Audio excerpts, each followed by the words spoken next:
Hello po sa inyong lahat mga ka-crypto. Ako po si Pinoy Crypto Trader at sa video na ito ay atin pong pag-uusapan ang aking technical analysis dito po kay Fluky Ino ngayon pong December 14 taong 2024. Pero quick update lamang po tayo rito kaya diretso na po tayo sa pagte-technical analysis sa kanyang daily chart time frame na ito. At ayan, nakikita po natin dito yung aking previous projections dito ko Fluky Ino nitong nakalipas po na December 10. At ayan, yung isa po sa aking projection dito ay kung mababasag po yung minor resistance natin dito sa presyong 30 digits 24,140 ay posible po siyang umangat or ayan, umangat at umabot hanggang dito sa sunod na minor resistance natin dito sa presyong 30 digits 27,034. At yan na nga, nagkaroon po siya ng breakout pero nitong yan kahapon. Ayan, pero mukhang bumabalik po ulit siya dito sa ilalim. Kaya ayan, hintayin po natin kung ito po ay ayan, malabo po pala na ito ay aangat kasi kung mapapansin natin ay bearish po yung kalagayan ng ating Hall Street indicator. Yan, nagkulay red na po pala siya nito pang nakalipas na December 6. Yan, ibig pong sabihin ay bearish po ang momentum ni Fluky Ino. Kaya mas mataas po ang tsansa na ito ay babagsak. Ayan. Yung ating QQE mod indicator naman dito sa ibaba ay nagsimula pa noong December 10 ay blanco. Wala po tayong nabubuo. Pero kahapon ay meron po tayong nabuo na isang maliit na QQE bar. Pero mukhang ngayon ay mukhang mauuwi na naman ito sa blanco na QQE bar. Kapag ganyan po yung nakikita natin ay wala pong volatility ang market ni Fluky Ino. Ibig po sabihin ay hindi po siya gaanong makakagalaw or makakakilos. Kaya mataas ang chances na patuloy po itong makakaranas ng consolidation. Kaya ayan, ang gagawin po natin dito is adjust po pala natin yung ating resistance dito. Ayan po siya, yung ating resistance ngayon dito. Ayan. Kaya ayan po yung ating aking panibagong projection dito. Kailangan po niyang tagusin yung ating yan, dito po yan. Kailangan po niyang tagusin yung ating minor resistance dito sa presyong 30 digits 24,545. Yan, ina-adjust po natin yung ating mga minor resistance at saka minor support base po sa ating latest na rejections.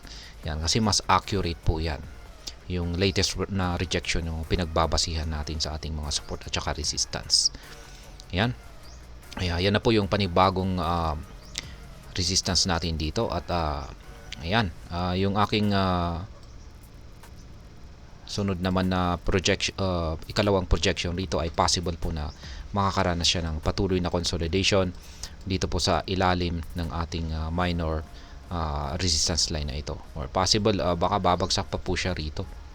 Ayan, lagay natin dito. Ayan. At sa tingin ko ay dahil po sa kung depende po kasi sa kung ano yung lalabas na QQE bars natin dito sa ibaba. Kapag ang lumabas po na QQE bar natin ay ganito, kulay red, ayan, mataas po ang chances na babagsak itong si Fluky Ino hanggang dito sa ating support, minor support dito sa 30 digits 2868. Ngayon kung pag nananatili pong blanco yung ating QQE bars, ayan, blanco katulad nito, ayan, kung maski may lumalabas na maliliit na kulay gray na QQE bars is wala pong volatility yan. Matamlay po ang market ni Fluky Ino at yan po ay madalas na magre-resulta sa consolidation. Kaya kung pag ganyan po yung nangyari ay yan, patuloy po siyang makakaranas ng consolidation malapit dito sa ating minor resistance line dito. Ayan, pero kung pag talagang lumabas po talaga yung kulay red na QQE bars natin dito, ayan, kapag lumabas po yung ganitong QQE bars natin dito, ayan, ibig sabihin ay sumasang-ayon na po ito sa ating Hall Street indicator. Yan, sa signal na ibinibigay ng ating Hall Street indicator dito. Which is ibig sabihin ay talagang mga bears ay itutulak po nila ang market price ni Fluky Ino para bumagsak. At kung sakaling nabasag po yung ating minor support dito, ayan, at siya po ay babagsak, pero ang sunod po na sasalo na support natin dito ay yung nandito sa presyong 30 digits 19053. Kaya yan, meron po tayong nakaabang dito na mga buy pending order.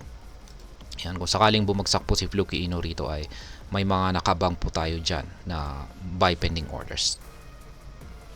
Kaya ayan po ulit, sa aking mga projections na ito ay masasabi ko po na mataas ang posibilidad na magpapatuloy po sa pagko-consolidate itong si Fluky Ino sa mga paparating na araw. Kung sakali man na magkakaroon po ng bearish pressure, babagsak po itong si Fluky Ino. Ayan. At kung mabasag po yung support, yung kasalukuyang minor support natin dito, ay babagsak po siya sa sunod na minor support natin dito. Ayan. Ngayon ay kung i-zoom out po natin dito ay meron po tayong isang pattern dito. Yan, lagay po natin, i-plot po natin yan. Ito yung lower portion. Ayan. Isa po itong ascending triangle pattern. Ayan.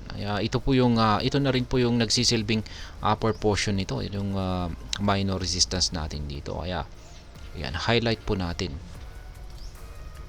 Yan, ito po yan. Yan ang ating ascending triangle pattern. Kaya malaki po ang mararanasang pagbagsak ni Fluky Ino kung sakaling mabasag yung lower portion natin dito. Possible po na bumagsak siya hanggang dito. Ayan, sa 30 digits 11. Lagay po natin yung kanyang presyo. Ayan, dito po yan. Ayan, possible po na bumagsak siya rito sa presyong 30 digits 11,802. Lalong-lalo na kung bumigay po yung ating major support dito. Ayan. Wag po tayong mag-alala kasi matibay po yung major support natin dito. Pero pag mabasag po yan, ay yan po yung sunod na maaring pinakamalalim na ibabagsak ni Fluky Ino. Ayan.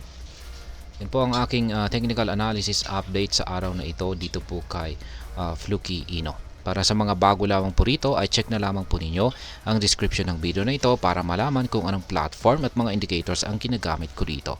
At hanggang dito na lamang po tayo sa video na ito mga ka-crypto.